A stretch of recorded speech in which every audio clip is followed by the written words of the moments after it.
अस्सलाम वालेकुम, सत श्री अकाल, प्रणाम। चढ़ते पंजाब च अजकल बहुत नाजुक सूरत हाल आ, बहुत ज़्यादा हड़ आए हुए हैं। तो वह हड़ के नतीजे तुसीं देख सकते हो दरिया रावी के इस टाइम खलोते हैं असीं। फैसलाबाद तो साहिवाल रोड जाता है। इत्थे अज कुछ आप हकायक जानन आए हैं। आप 200-300 किलोमीटर का सफ़र करके अज इत्थे एक बहुत ही डूंगी चीज़ जी तुहानूं दिखाण आए हैं कि दरिया रावी इस टाइम तुसीं देख रहे होना, कैमरामैन दिखा रहा होना, इत्थों सीधा आ रहा इस मुकाम पर जिथे इस टाइम आप खड़े हैं। इस मुकाम पर दरिया रावी का पाठ बनता जितों दरिया रावी इस सड़क नूं फैसलाबाद तो साहिवाल रोड जिहड़ा ये क्रॉस करता इस जगह तो ये जाता सीगा। जदों यह पुल बनया उस तो बाद इत्थे पुल मंजूर हो गया जी। साहिवाल तो फैसलाबाद रोड का पुल मंजूर होया बहुत मेहनत के काविशों तो बाद। तो देख सकते हैं दरिया जी कुदरत नूं इन्होंने मोड़ के एक दूसरी साइड से लैके गए आ। कहते दरियावां दे मूँह मोड़ दिते, लेकिन वो मूँह मोड़न का नतीजा की निकलिया। ਜਦੋਂ भी इत्थे पानी आंदा ਇੱਥੇ इधरली साइड ਤੇ एक बहुत ਵੱਡਾ ਬੰਦ बनाया गया ਸੀਗਾ। ਇੱਥੋਂ ਜਿਹੜਾ ਪਾਣੀ ਰੋੜ ਕੇ ਜਿਹਨੂੰ ਲੈ ਗਿਆ। ਹੁਣ ਮਸ਼ੀਨਰੀ ਸਰਕਾਰੀ ਮਸ਼ੀਨਰੀ ਨੂੰ ਖਿਆਲ ਆਇਆ ਅੱਜ ਇਹ ਅਗਰ ਥੋੜਾ ਜਿਹਾ ਹੋਰ ਇਹਨੂੰ ਵੇਟ ਕਰਦੇ ਤੇ ਯਕੀਨਨ ਇਹਨੇ ਰੋਡ ਜਿਹੜਾ ਰੋੜ ਕੇ ਲੈ ਜਾਣਾ ਸੀਗਾ। ਇਹਦੇ ਪਿੱਛੇ ਹਕਾਇਕ ਕੀ ਆ, ਇਹ ਪੁਲ ਆਪਣੀ ਓਰੀਜਨਲ ਜਗ੍ਹਾ ਤੇ ਕਿਉਂ ਨਹੀਂ ਬਣਿਆ, ਕੋਈ ਇਹਦੇ ਵਿੱਚ ਇੰਜੀਨੀਅਰਿੰਗ ਦਾ ਕੋਈ ਡਿਫੈਕਟ ਸੀਗਾ, ਇੱਥੇ ਨਹੀਂ ਬਣ ਸਕਦਾ ਸੀ ਉਧਰ ਬਣਿਆ, ਜਾਂ ਇਹਦੇ ਵਿੱਚ ਕੋਈ ਸਿਆਸਤਦਾਨਾਂ ਦੇ ਜ਼ਾਤੀ ਮੁਫਾਦ ਸੀਗੇ। ਉਹ ਚੀਜ਼ਾਂ ਨੂੰ ਆਪਾਂ ਲੋਕਾਂ ਕੋਲੋਂ ਪੁੱਛਾਂਗੇ। ਆਪ ਵੀ ਕੁਝ ਜਿਹੜੇ ਪੁਆਇੰਟ ਸਾਨੂੰ ਪਤਾ ਲੱਗੇ ਆ ਉਹ ਤੁਹਾਡੇ ਸਾਹਮਣੇ ਰੱਖਾਂਗੇ। ਬਾਕੀ ਤੁਸੀਂ ਦਰਿਆ ਦਾ ਇਸ ਟਾਈਮ ਪਾੜ ਦੇਖ ਸਕਦੇ ਆ। ਚੜ੍ਹਦੇ ਪੰਜਾਬ 'ਚ ਜਿੰਨਾ ਵੀ ਹੜ੍ਹ ਆਇਆ ਉੱਤੇ ਵੀ ਸਾਨੂੰ ਦੁੱਖ ਹੈ। ਦਰਿਆ ਸਤਲੁਜ 'ਚ ਪਾਣੀ ਛੱਡਿਆ ਗਿਆ ਹੈਡ ਸੁਲੇਮਾਨਕੀ ਤੋਂ, ਉਹ ਵੀ ਆਪਾਂ ਗੱਲਬਾਤ ਕਰਦੇ ਆਂਗੇ। ਤੇ ਅੱਜ ਰਾਵੀ ਦੇ ਉੱਤੇ ਖਲੋਤੇ ਹਾਂ ਆਪਾਂ। ਰਾਵੀ ਦੇ ਵਿੱਚ ਵੀ ਪਾਣੀ ਬਹੁਤ ਜ਼ਿਆਦਾ ਆਇਆ ਹੋਇਆ, ਜਿਹਦਾ ਸਾਰਾ ਪਾਣੀ ਦਾ ਇਖਤਿਆਰ ਉੱਧਰਲੀ ਗੌਰਮੈਂਟ ਕੋਲ ਆ। ਉਹਨਾਂ ਨੇ ਪਾਣੀ ਇਸ ਦਰਿਆ 'ਚ ਵੀ ਛੱਡਿਆ ਹੋਇਆ। ਇਹ ਸ਼ਕਰਗੜ੍ਹ ਤੋਂ ਸ਼ੁਰੂ ਹੋ ਕੇ ਲਾਹੌਰ ਤੋਂ ਗੁਜ਼ਰਦਾ ਹੋਇਆ ਅੱਜ ਸਾਹੀਵਾਲ ਦੇ ਮਕਾਮ ਤੇ ਇੰਨਾ ਪਾਣੀ ਚੱਲ ਰਿਹਾ। ਤੇ ਇਹਦੇ ਨਾਲ ਇੱਥੇ ਹੋਰ ਕੋਈ ਨੁਕਸਾਨ ਕੋਈ ਹੋਇਆ ਅਗਰ ਉਹਦੇ ਬਾਰੇ ਆਪਾਂ ਜਾਣਦੇ ਹਾਂ, ਲੋਕਾਂ ਤੋਂ ਪੁੱਛਦੇ ਹਾਂ ਅਗਰ ਕੋਈ ਨੁਕਸਾਨਾਤ ਹੋਏ ਆ। ਤੇ ਦੂਸਰਾ ਪੁਲ ਦੀ ਆਪਾਂ ਗੱਲਬਾਤ ਕਰਦੇ ਹਾਂ।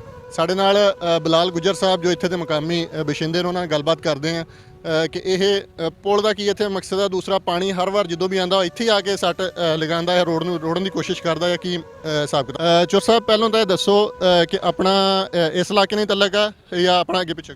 ਸਾਹੀਵਾਲ ਸਾਹੀਵਾਲ ਦਾ ਯਾਨੀ ਕਿ ਇੱਥੋਂ ਆਪਣਾ ਗੁਜ਼ਰ ਹੈ ਨਾਲ ਹੀ, ਇੱਥੋਂ 5-7 ਕਿਲੋਮੀਟਰ ਸਾਹੀਵਾਲ 10 ਕਿਲੋਮੀਟਰ ਹੈ। ਤੇ ਇਹ ਦੱਸੋ ਇਹ ਜਿਹੜਾ ਪੁਲ ਅਸੀਂ ਸੁਣਿਆ ਕਿ ਪਹਿਲੋਂ ਇਸ ਜਗ੍ਹਾ ਤੇ ਮਨਜ਼ੂਰ ਹੋ ਰਿਹਾ ਸੀਗਾ ਜਿੱਥੇ ਪਾਣੀ ਦਾ ਸਹੀ ਫਲੋ ਆ ਰਿਹਾ, ਕਿਉਂਕਿ ਪਾਣੀ ਹਰ ਸਾਲ ਇੱਥੇ ਕਹਿੰਦੇ ਆ ਕਿ ਆ ਕੇ ਇੱਥੇ ਟੱਕਰ ਲਾਉਂਦਾ। ਇਹ ਕੋਈ ਸਿਆਸੀ ਮਫਾਦਾਤ ਦੀ ਤਹਿਤ ਉੱਧਰ ਗਿਆ ਜਾਂ ਕੋਈ ਇੱਥੇ ਇੰਜੀਨੀਅਰਿੰਗ ਡਿਫੈਕਟ ਸੀ, ਕੀ ਪ੍ਰੋਬਲਮ ਆ ਕੋਈ ਦੱਸੋ?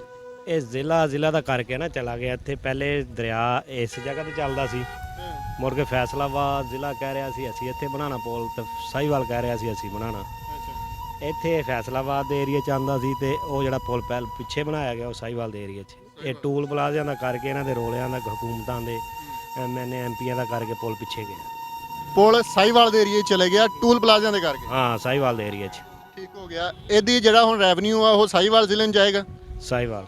ਤੇ ਜਿਹੜਾ ਆ ਨੁਕਸਾਨਾਤ ਉਹ ਹਰ ਸਾਲ ਜਿਹੜਾ ਲਾ ਰਹੇ ਆ, ਇਹ ਹਰ ਸਾਲ ਮਸ਼ੀਨਰੀ ਲੱਗਦੀ ਆ, ਇਹ ਕੁਦਰਤ ਨਾਲ ਖਿਲਵਾੜ ਨਹੀਂ ਕੀਤਾ ਗਿਆ ਕਿ ਜਿੱਧਰੋਂ ਉਹਦਾ ਸਹੀ ਰਸਤਾ ਸੀ ਉਹਨੂੰ ਅਸੀਂ ਚੇਂਜ ਕਰਨ ਦੀ ਕੋਸ਼ਿਸ਼ ਕਰਕੇ ਅਸੀਂ ਇਹਨਾਂ ਨੁਕਸਾਨ ਕਰਾ ਲੈਂਦੇ ਹਾਂ? ਚਾਹੀਦਾ ਤਾਂ ਇੱਥੇ ਹੀ ਸੀਗਾ ਪਹਿਲੇ ਵੀ, ਲੇਕਿਨ ਇਹਨਾਂ ਨੇ ਹੁਣ ਪਤਾ ਨਹੀਂ ਕਿਹੜੀ ਵਜ੍ਹਾ ਤੋਂ ਕੀ ਮਸਤਾ ਸੀ ਇਹਨਾਂ ਨੂੰ ਫੈਸਲਾ। ਪਹਿਲੇ ਵੀ 2-4 ਵਾਰੀ ਮਨਜ਼ੂਰ ਹੋਇਆ ਇਹ ਪੁਲ, ਲੇਕਿਨ ਸਿਰਫ ਇਸੇ ਗੱਲ ਦੀ ਵਜ੍ਹਾ ਤੋਂ ਫੈਸਲਾਬਾਦ ਤੇ ਸਾਹੀਵਾਲ ਦੇ ਰੋਲਿਆਂ 'ਚ ਹੀ ਪੁਲ ਪਿਛਾਂ ਗਿਆ। ਹੁਣ ਇੱਥੇ ਨੁਕਸਾਨ ਹੋ ਰਹੇ ਜਿਹੜੇ ਜ਼ਿਮੀਂਦਾਰਾਂ ਦੇ ਵੀ, ਹੋਰ ਕਿਸੇ ਦੀ ਫਸਲਾਂ ਦੇ ਵੀ, ਹਰ ਚੀਜ਼ ਰੋੜੀ ਜਾਂਦੀ। ਹੁਣ ਤੁਸੀਂ ਦੇਖ ਲਓ ਇੱਥੇ ਪਿੱਛੇ ਮੱਕੀਆਂ ਲੱਗੀਆਂ। ਹਰ ਸਾਲ ਜਦੋਂ ਪਾਣੀ ਆਉਂਦਾ ਇੱਥੇ ਟੱਕਰ ਮਾਰਦਾ ਕਿ ਜਿਹੜੀ ਜ਼ਹਿਨਮੰਦ ਜਗ੍ਹਾ ਸੀਗੀ ਪਾਣੀ ਦੀ।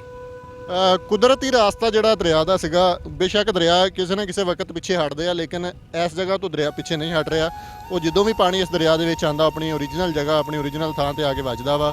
ਤੇ ਬਾਕੀ ਹੋਰ ਲੋਕਾਂ ਨਾਲ ਵੀ ਆਪਾਂ ਗੱਲਬਾਤ ਕਰਦੇ ਹਾਂ। ਕੋਈ ਇੰਤਜ਼ਾਮੀਆ ਦਾ ਸਾਨੂੰ ਬੰਦਾ ਮਿਲਦਾ ਉਹਦੇ ਨਾਲ ਵੀ ਆਪਾਂ ਗੱਲਬਾਤ ਕਰਕੇ ਪੁੱਛਦੇ ਹਾਂ ਕਿ ਵਜ੍ਹਾ ਕੀ ਆ ਤੇ ਹੁਣ ਤੱਕ ਇਹਦੇ ਨਾਲ ਕਿੰਨਾ ਨੁਕਸਾਨ ਹੋ ਚੁੱਕਿਆ। ਤਕਰੀਬਨ 2 ਮਾਹ ਹੋ ਗਏ ਨੇ ਤੇ ਤੁਹਾਡੇ ਸਾਹਮਣੇ ਹੀ ਆ ਗਿਆ ਬੰਦ ਦਾ ਨੁਕਸਾਨ ਹੋ ਰਿਹਾ ਹੈ। ਇਸ ਤੋਂ ਇਲਾਵਾ ਜ਼ਮੀਨਾਂ ਦਾ ਕਾਫੀ ਨੁਕਸਾਨ ਹੋ ਚੁੱਕਾ ਹੈ ਔਰ फसलों का नुकसान हो चुका है। ये 2 महीने तो मुसलसल लगी हुई हैं क्रेना इतने मिट्टी पान? जी 2 माह हो गए हैं मुसलसल है, ऐसा ही है जैसा भी है। ये हर साल पानी इत्थे आके क्यों टक्कर लांदा, की मतलब है? क्योंकि ना दरिया का सारा इत्थे ही आ रहा जोर जिन्ना ही है पानी का, क्योंकि ना सारा दरिया इत्थों ही गुजर रहा है। दरिया दी सही गुजरगा ये सीगी जिथे आके टक्कर ला? हाँ जी बिल्कुल इत्थों ही गुजरदा सी, अगे सी दरिया का ਤੇ ਇਹ ਪੁਲ ਇੰਤਜ਼ਾਮੀਆਂ ਦੀ ਵਜ੍ਹਾ ਤੋਂ ਕੋਈ ਆਪਣੇ ਮਫਾਦ ਦੀ ਵਜ੍ਹਾ ਤੋਂ ਗਲਤ ਸਾਈਡ ਤੇ ਬਣਾਇਆ ਗਿਆ, ਜਿਹਦੀ ਵਜ੍ਹਾ ਤੋਂ ਅੱਜ ਸਾਰਾ 2 ਮਾਹ ਤੋਂ ਖਮਿਆਜ਼ਾ ਭੁਗਤ ਰਹੇ ਆ। जी जी ये गलत जगह पे बना पुल है। हाँ जी ये कुतुबशानी वाली साइड पे बनना था उधर मेन रोड में, कुतुबशानी वाली साइड पे। ਅੱਛਾ हाँ जी हाँ जी ਸਹੀ ਸਹੀ। ਇਹ ਇੱਥੇ ਨਹੀਂ ਏਰੀਆ ਸਹੀ ਸੀਗਾ ਕਿ ਇੱਥੇ ਬਣਦਾ, ਜੇ ਇੱਥੇ ਹੀ ਬਣਾਉਣਾ ਸੀਗਾ ਆਪਣੀ ਸਹੀ ਏਰੀਆ 'ਚ ਬਣਾਉਂਦੇ। बस हुकूमत ਨੂੰ ਪਤਾ ਹੈ ਕਿ ਜਿੱਥੇ ਉਹਨਾਂ ਨੇ ਬਣਾ ਦਿੱਤਾ ਬਸ ਬਣਨਾ ਸੀ। ਵੈਸੇ ਇਹ ਏਰੀਆ ਠੀਕ ਸੀ ਪੁਲ ਵਾਲਾ। ਆਮ ਆਵਾਮ ਨੂੰ ਕਿੰਨੀ ਕੁ ਪਰੇਸ਼ਾਨੀ ਹੋਣ ਡਈ ਇਸ ਟਾਈਮ ਜਿੰਨਾ ਪਾਣੀ ਆਇਆ ਹੋਇਆ?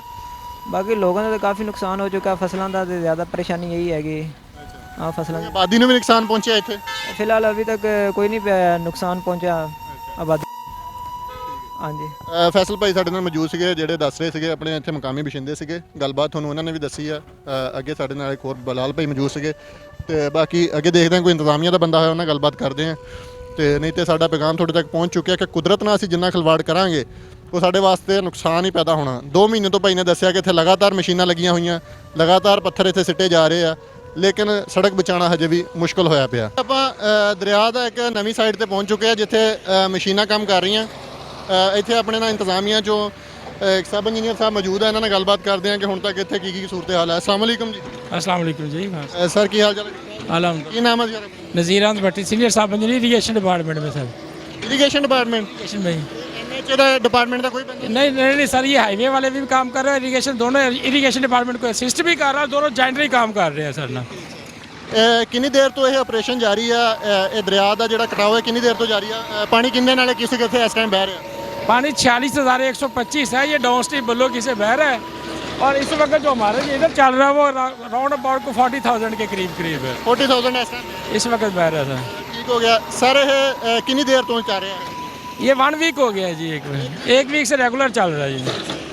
ਮਸਲਾ ਸਹੀ ਸਰ, ਮਸਲਾ ਸਾਨੂੰ ਥੋੜਾ ਸਮਝਾਉਣ ਦੀ ਕੋਸ਼ਿਸ਼ ਕਰਿਓ ਕਿ ਇਹ ਹਰ ਵਾਰ ਜਦੋਂ ਵੀ ਦਰਿਆ ਇੱਥੇ ਚੜਦਾ, ਸਾਨੂੰ ਪਿੱਛੋਂ ਇਨਫੋਰਮ ਮਿਲੀ ਹੈ ਕਿ ਜਦੋਂ ਵੀ ਦਰਿਆ ਦਾ ਬਹਾਓ ਹੁੰਦਾ ਉਹ ਇਸ ਏਰੀਆ 'ਤੇ ਆ ਕੇ ਕਿਉਂ ਲੱਗਦਾ ਦਾ ਕੀ ਹੈਗਾ? नहीं ये रिवर की एक नेचुरल स्लोप है, पुराना रिवर रूट है, उसको वो डेवलप हुई है। अदरवाइज अब जो पानी का वाटर लेवल रेज हुआ है ना, तो दरमियान वाली क्रीक डेवलप हो गई है।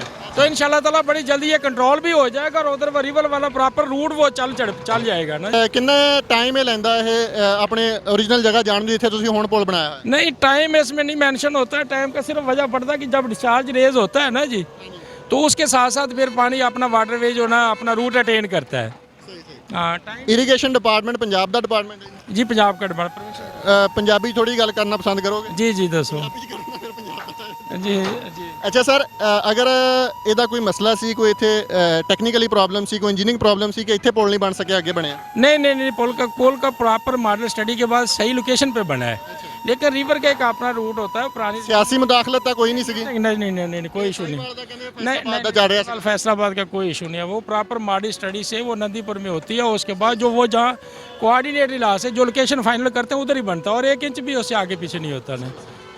ਬਹੁਤ ਸ਼ੁਕਰੀਆ। ਸਬ ਇੰਜੀਨੀਅਰ ਸਾਹਿਬ ਸਾਡੇ ਨਾਲ ਇਰੀਗੇਸ਼ਨ ਡਿਪਾਰਟਮੈਂਟ ਤੋਂ ਮੌਜੂਦ ਸੀ, ਜਿਨ੍ਹਾਂ ਨੇ ਆਪਾਂ ਨੂੰ ਬਰੀਫ ਕੀਤਾ ਕਿ ਇਹ ਪਾਣੀ ਦਾ ਉਮੀਦ ਆ ਕਿ ਨੈਕਸਟ ਈਅਰ ਜਾਂ ਉਸ ਤੋਂ ਨੈਕਸਟ ਈਅਰ ਆਪਣੀ ਸਹੀ ਸਲੋਪ ਤੇ ਚਲਾ ਜਾਵੇ, ਜਿੱਥੇ ਕਹਿ ਰਿਹਾ ਉਸ ਏਰੀਏ ਚਲਾ ਜਾਵੇ। ਲੇਕਿਨ ਹੁਣ ਸੜਕ ਨੂੰ ਕਾਫੀ ਨੁਕਸਾਨ ਪਹੁੰਚਣ ਦੀ ਖਦਸ਼ਾ ਦੀ ਵਜ੍ਹਾ ਤੋਂ 1 ਵੀਕ ਤੋਂ ਦੱਸ ਰਹੇ ਆ ਕਿ ਆਪਰੇਸ਼ਨ ਜਾਰੀ ਆ, ਲੋਕਾਂ ਦਾ ਜਾਨ ਮਾਲ ਦਾ ਤਹਫੁਜ਼ ਕੀਤਾ ਜਾ ਰਿਹਾ। ਸਰ ਕੋਈ ਏਰੀਆ ਦਾ ਆਪਾਂ ਨੂੰ ਪਤਾ ਹੋਵੇ ਇੱਥੇ ਕਿਸੇ ਜਾਨ ਮਾਲ ਦਾ ਨੁਕਸਾਨ ਹੈ ਜਾਂ ਫਿਰ ਫਸਲਾਂ ਦਾ ਕਿੰਨਾ ਨੁਕਸਾਨ ਹੈ? नहीं फसलें तो वो जो रिवर बेड में है ना, वो तो ज़ाहिर है उधर तो पानी पहुंच गया है, नुकसान नहीं होता। या ज़ाहिर है जो पानी जो फसलें बड़ी होती हैं वो तो अपनी जगह पे स्टैंड करती हैं। ਬਾਕੀ ਸਾਰੇ ਅਦਾਰੇ ਵੀ ਆਪਰੇਸ਼ਨਲ ਹੈ ਇੱਥੇ, ਜਿੰਨੇ ਵੀ ਦੂਸਰੇ सारे ने जगह जगह कैंपिंग की हुई है ना, लाइफ स्टॉक वालों ने 1122 वालों ने सारे डिपार्टमेंट इन ऑपरेशनल है। ਹਾਂਜੀ, ਆਪਾਂ ਆ ਚੁੱਕੇ ਆ ਜੀ ਹੁਣ ਮੇਨ ਪੁਲ ਤੇ, ਸਾਈਵਾਲ ਫੈਸਲਾਬਾਦ ਰੋਡ ਤੇ ਜਿਹੜਾ ਮੇਨ ਪੁਲ ਬਣਿਆ ਉੱਥੇ ਆਪਾਂ ਆ ਚੁੱਕੇ ਆ। ਅਸੀਂ ਸੁਣਿਆ ਸੀ ਜੀ ਪਾਣੀ ਪੁਲਾਂ ਥੱਲੋਂ ਲੰਘਦਾ, ਆ ਪੁਲ ਦੇ ਥੱਲੇ ਦੇਖ ਰਹੇ ਆ ਜੀ ਤੁਸੀਂ, ਇੱਥੋਂ ਤਾਂ ਕੋਈ ਨਹੀਂ ਲੰਘ ਰਿਹਾ ਹੈਗਾ। ਆ ਸੀਰ ਜੀ ਲੰਘ ਰਹੀ ਆ। ਸਬ ਇੰਜੀਨੀਅਰ ਸਾਹਿਬ ਨਾਲ ਗੱਲਬਾਤ ਹੋਈ ਸੀ, ਉਹਨਾਂ ਨੇ ਕਿਹਾ ਜੀ 46,000 ਕਿਊਸਕ ਦਾ ਜਿਹੜਾ ਰੇਲਾ ਲੰਘ ਰਿਹਾ ਵਾ, ਇੱਥੋਂ ਤਾਂ 4600 ਦਾ ਵੀ ਨਹੀਂ ਲੰਘ ਰਿਹਾ। ਉਹ ਬਾਕੀ ਸਾਰੇ ਟੱਕਰ ਲਾ ਕੇ ਪਰੇ ਖਲੋਤਾ ਵਾ, ਜਿਹੜੀ ਇਹਨਾਂ ਨੇ ਮੁਖਾਲਫਤ ਕਰਕੇ ਪੁਲ ਇੱਧਰਲੀ ਸਾਈਡ ਤੇ ਲੈ ਕੇ ਆਏ ਸੀਗੇ। ਉਹ ਪਿੱਛੇ ਤੁਸੀਂ ਦੇਖ ਰਹੇ ਆ ਪੁਲ ਬਿਲਕੁਲ ਖਾਲੀ ਆ, ਪੁਲ ਦੇ ਥੱਲੋਂ ਕੋਈ ਸੀਰਾ ਨਹੀਂ ਲੰਘ ਰਿਹਾ ਜੀ। 4600 ਕਿਊਸਕ ਵੀ ਨਹੀਂ ਹੋਣਾ, 46,000 ਕਿਊਸਕ ਦੱਸ ਰਹੇ ਸੀ, ਜਿਹੜਾ ਸਾਰਾ ਜਾ ਕੇ ਆਪਣੀ ਓਰੀਜਨਲ ਜਗ੍ਹਾ ਤੇ ਜਾ ਕੇ ਟੱਕਰ ਮਾਰਦਾ। ਸੈਕੰਡ ਇੰਜੀਨੀਅਰ ਸਾਹਿਬ ਨੇ ਗੱਲ ਕਹੀ ਕਿ ਉਹ ਆਪਣੀ ਸਲੋਪ ਬਣਾ ਰਿਹਾ ਜੀ ਪਾਣੀ, ਉਹਨੇ ਹੁਣ ਓਰੀਜਨਲ ਜਗ੍ਹਾ ਤੇ ਚਲੇ ਜਾਣਾ। ਇਹ ਸਮਝ ਨਹੀਂ ਆ ਰਹੀ ਦਰਿਆ ਪਿੱਛੋਂ ਕਿੱਥੇ ਆ ਤੇ ਇਧਰੋਂ ਕਿੱਥੇ ਚੱਲ ਰਿਹਾ ਉਹ ਜਾ ਕੇ ਤੇ ਓਰੀਜਨਲ ਜਗ੍ਹਾ ਤੇ ਮੋੜ ਆਏਗਾ ਇਹਨਾਂ ਦੇ ਕਹਿਣ ਤੇ।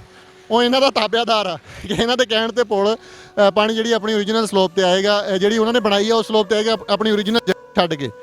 ਤੇ ਆਹ ਹਾਲਾਤ ਆ ਜੀ ਪਾਕਿਸਤਾਨ ਦੇ ਇੰਜੀਨੀਅਰਿੰਗ ਦੇ, ਪਾਕਿਸਤਾਨ ਦੇ ਅਦਾਰਿਆਂ ਤੇ ਵੱਡਾ ਸਵਾਲੀਆ ਨਿਸ਼ਾਨ ਆ। ਹੁਣ ਜਿੰਨਾ ਨੁਕਸਾਨ ਹੋ ਰਿਹਾ ਤਕਰੀਬਨ ਉਹਨਾਂ ਦੇ ਬਕੌਲ 2 ਵੀਕ ਤੋਂ ਆਪਰੇਸ਼ਨ ਜਾਰੀ ਆ, ਲੋਕ 2 ਮਹੀਨੇ ਤੋਂ ਦੱਸ ਰਹੇ ਆ। ਉਹ ਜਿੰਨਾ ਖਰਚਾ ਹੋ ਰਿਹਾ ਇਰੀਗੇਸ਼ਨ ਡਿਪਾਰਟਮੈਂਟ ਦਾ ਹੋ ਰਿਹਾ, NHA ਦਾ ਹੋ ਰਿਹਾ ਖਰਚਾ, ਆਵਾਮ ਦੇ ਟੈਕਸਸ ਦੇ ਪੈਸੇ ਜਿਹੜੇ ਆ ਉਹ ਗਲਤ ਫੈਸਲੇ ਲੈ ਕੇ ਸਿਆਸੀ ਫੈਸਲਿਆਂ ਦੀ ਬੀਨਤ ਚੜਾ ਕੇ ਇਹ ਲੋਕਾਂ ਦੇ ਟੈਕਸ ਦੇ ਪੈਸੇ ਜਿਹੜੇ ਆ ਉਹ ਬਰਬਾਦ ਕਰਨੇ ਸ਼ੁਰੂ ਕੀਤੇ ਆ। ਇਹ ਮੁਲਕ ਐਵੇਂ ਨਹੀਂ 75 ਸਾਲਾਂ 'ਚ ਬਰਬਾਦ ਹੋਇਆ। ਇੱਥੇ ਸਿਆਸੀ ਮਫਾਦਾਤ, ਇੱਥੇ ਲੋਕਾਂ ਦੇ ਮਫਾਦਾਤ ਨੂੰ ਮਲਹੂਜ਼ੇ ਖਾਤਰ ਰੱਖ ਕੇ ਇਸ ਮੁਲਕ ਦਾ ਬੇੜਾ ਗਰਕ ਕੀਤਾ ਗਿਆ। ਇਹ 75 ਸਾਲਾਂ ਦੇ ਵਿੱਚ ਜਿੰਨੀ ਵੀ ਤੁਸੀਂ ਕਰਪਸ਼ਨ ਦੇਖਦੇ ਆ ਜਾਂ ਜੋ ਵੀ ਇਸ ਨਹਿਜ ਤੱਕ ਇਹ ਮੁਲਕ ਪਹੁੰਚਿਆ, ਇਹੋ ਜਿਹੇ ਫੈਸਲਿਆਂ ਕਰਕੇ ਕਿ ਜਿਹੜਾ ਕੰਮ ਜਿੱਥੇ ਕੋਈ ਮਕਸਦ ਹੀ ਨਹੀਂ, ਜਿੱਥੇ ਉਹਦਾ ਕੋਈ ਮਤਲਬ ਹੀ ਨਹੀਂ, ਉੱਥੇ ਲਿਆ ਕੇ ਬਣਾ ਦਿੱਤਾ ਗਿਆ ਉਹਦੀ ਓਰੀਜਨਲ ਜਗ੍ਹਾ ਨੂੰ ਛੱਡ ਕੇ, ਸਿਰਫ ਆਪਣੀ ਸਿਆਸੀ ਮਫਾਦਾਤ ਦੀ ਖਾਤਰ, ਆਪਣੀ ਜ਼ਿਲ੍ਹਾ ਵਾਈਜ਼ ਲੜਾਈ ਦੀ ਖਾਤਰ। ਉਹ ਪਾਕਿਸਤਾਨ ਨੂੰ ਨਹੀਂ ਸੋਚਿਆ, ਉਹ NHA ਨੇ ਆਪਣਾ ਇੱਕ ਰੂਟ ਨਹੀਂ ਸੋਚਿਆ, ਜ਼ਿਲ੍ਹਾ ਵਾਈਜ਼ ਲੜਾਈ ਨੂੰ ਲਿਆ ਕੇ ਆਹ ਪੁਲ ਬਣਾ ਦਿੱਤਾ ਗਿਆ ਜੀ। 46,000 ਕਿਊਸਕ ਦਾ ਰੇਲਾ ਜਿਹੜਾ ਲੰਘ ਰਿਹਾ ਜੀ ਦਰਿਆ ਰਾਵੀ ਤੇ ਇਸ ਟਾਈਮ ਸਾਹੀਵਾਲ ਦੇ ਮੁਕਾਮ, ਫੈਸਲਾਬਾਦ ਤੋਂ ਸਾਹੀਵਾਲ ਮੁਕਾਮ ਤੇ ਜਿਹੜਾ ਪੁਲ ਬਣਾਇਆ ਗਿਆ ਇਹ ਨਵਾਂ, ਉਹਦੇ ਥੱਲੋਂ 46,000 ਕਿਊਸਕ ਦਾ ਕਹਿ ਰਹੇ ਜੀ ਰੇਲਾ ਲੰਘ ਰਿਹਾ ਕਿ ਇਹਨਾਂ ਨੇ ਪਾਕਿਸਤਾਨ ਨੂੰ ਲੁੱਟਿਆ। ਪਾਕਿਸਤਾਨ ਦੀ 75 ਸਾਲ ਦੀ ਬਰਬਾਦੀ ਦਾ ਜਿਹੜਾ ਜ਼ਿੰਮੇਦਾਰ ਆ ਉਹ ਸਾਡਾ ਹਰ ਅਦਾਰਾ, ਹਰ ਇੱਕ ਚੀਜ਼ ਜਿਹੜਾ ਕਰਪਸ਼ਨ ਤੇ ਸਾਡੀ ਸਿਆਸਤ ਦੀ ਬੀਨਤ ਚੜ ਚੁੱਕਿਆ ਵਾ। ਤੇ ਪਾਕਿਸਤਾਨ ਨੂੰ ਬਰਬਾਦ 75 ਸਾਲਾਂ 'ਚ ਕਿਸੇ ਗੈਰ ਨੇ ਆ ਕੇ ਨਹੀਂ ਕੀਤਾ, ਕਿਸੇ ਅੰਗਰੇਜ਼ ਨੇ ਨਹੀਂ ਕੀਤਾ, ਹਿੰਦੂ ਨੇ ਨਹੀਂ। ਇੱਥੇ ਦੇ ਹਾਜੀ ਸਾਹਿਬਾਨ ਨੇ, ਇਹਨੂੰ ਲੁੱਟ ਕੇ ਖਾਣ ਵਾਲਿਆਂ ਨੇ ਆਪਣੇ ਸਿਆਸੀ ਮਫਾਦਾਤ ਨੂੰ ਮਲਹੂਜ਼ੇ ਖਾਤਰ ਰੱਖਦੇ ਹੋਏ ਸਾਡੇ ਪਾਕਿਸਤਾਨ ਦਾ ਬੇੜਾ ਗਰਕ ਕਰ ਦਿੱਤਾ। ਮਿਲਦਾ ਕਿਸੇ ਹੋਰ ਵੀਡੀਓ ਵਿੱਚ ਕਿਸੇ ਹੋਰ ਕੰਟੈਂਟ ਦੇ ਨਾਲ, ਜਿੱਥੇ ਪਾਕਿਸਤਾਨ ਨੂੰ ਕੋਈ ਨੁਕਸਾਨ ਪਹੁੰਚਾਏਗਾ, ਪੰਜਾਬ ਨੂੰ ਕੋਈ ਨੁਕਸਾਨ ਪਹੁੰਚਾਏਗਾ। ਤੁਹਾਨੂੰ ਅੱਜ ਦਾ ਵਿਚਾਰ ਦੀ ਚੈਨਲ ਦੀ ਟੀਮ ਜਿਹੜੀ ਆ ਹਰ ਜਗ੍ਹਾ ਪਹਿਲੇ ਪੁਰਖਾਂ ਦੇ ਵਿੱਚ ਮਿਲੇਗੀ, ਪਹਿਲੇ ਪਰਚਿਆਂ ਦੇ ਵਿੱਚ ਤੁਹਾਨੂੰ ਅੱਜ ਦਾ ਵਿਚਾਰ ਦੀ ਟੀਮ ਮਿਲੇਗੀ। ਤੇ ਮਿਲਦੇ ਹਾਂ ਕਿਸੇ ਅਗਲੀ ਵੀਡੀਓ ਦੇ ਵਿੱਚ ਕਿਸੇ ਹੋਰ ਘੈਂਟ ਜਿਹੇ ਕੰਟੈਂਟ ਦੇ ਨਾਲ।